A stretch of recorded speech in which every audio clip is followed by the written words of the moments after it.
Assalamualaikum warahmatullahi wabarakatuh. Perkenalkan, nama saya Ramadan Rizky Arifin dari kelas Manajemen dan Proses TIA, kelompok 4, tim Avenger. Pada kesempatan kali ini saya akan mempresentasikan tentang salah satu bagian dari Wiki Perencanaan Strategi TI yang berjudul Komponen Perencanaan Strategi TI. Oke, langsung saja saya mulai. Judulnya Komponen Perencanaan Strategis TI. Cakupan dan format perencanaan strategis TI bervariasi dari satu perusahaan ke perusahaan lain.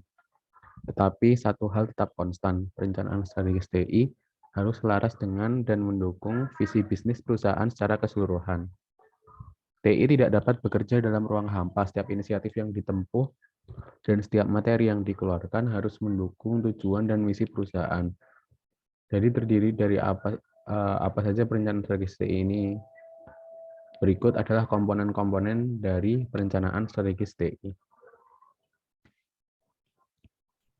Komponen yang pertama yaitu keselarasan dengan strategi dan tujuan bisnis.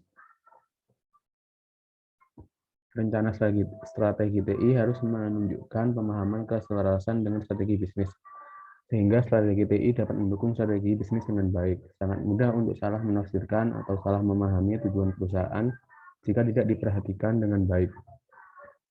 Inilah mengapa penting bagi kepemimpinan TI untuk memahami setiap pertemuan perencanaan strategi bisnis. Yang kedua, inisiatif jangka panjang. Berkaitan erat dengan poin sebelumnya, setiap contoh peta strategi TI yang baik harus mencakup inisiatif jangka panjang. Nah, inisiatif jangka panjang ini didefinisikan sebagai inisiatif yang akan memakan waktu kurang lebih 3 hingga 5 tahun untuk diterapkan. Selanjutnya, roadmap teknologi. Teknologi secara alami berkembang dari waktu ke waktu agar terus dapat memberikan peluang untuk memberikan layanan yang lebih baik, lebih cepat, dan lebih murah. Saat meninjau contoh strategi TI, teknologi harus menjadi pusat perhatian, mengingat perannya yang sangat penting dalam TI. Yang keempat, best practice. Komponen kunci dalam kemampuan organisasi TI untuk mendukung bisnis adalah kepatuhannya terhadap praktik terbaik TI atau best practice TI.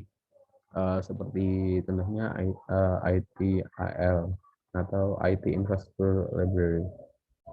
Bagian ini harus mengidentifikasi kesenjangan dalam kepatuhan organisasi terhadap praktik terbaik dan bagaimana kesenjangan tersebut akan diisi. Komponen kelima yaitu tata kelola TI atau IT governance. Terkait dengan praktik terbaik TI adalah tata kelola TI, kebijakan dan prosedur yang menentukan bagaimana organisasi TI menerima, mengevaluasi, meluncurkan dan mengendalikan inisiatif, kualitas, dan anggaran baru.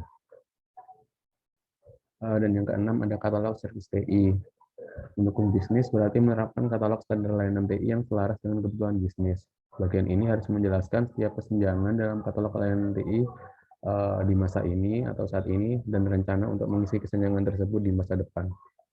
Yang ketujuh, rencana komunikasi. Salah satu kunci keberhasilan dalam organisasi manapun adalah transparansi. Komunikasi yang jelas tentang keadaan saat ini, perubahan yang akan datang, alasan perubahan tersebut, serta status inisiatif dalam proses bisnis. Yang ke-8 ada prinsip, metrik, dan keuangan TI. Bagian ini menjawab pertanyaan seperti apa prinsip panduan TI, bagaimana organisasi TI mengukur keberhasilannya, indikator kinerja utama apa yang memandu organisasi untuk terus meningkatkan, apa model anggaran untuk investasi modal, biaya operasional, dan tolak bayar. Dan komponen ke-9 sekaligus yang terakhir yaitu desain yang holistik.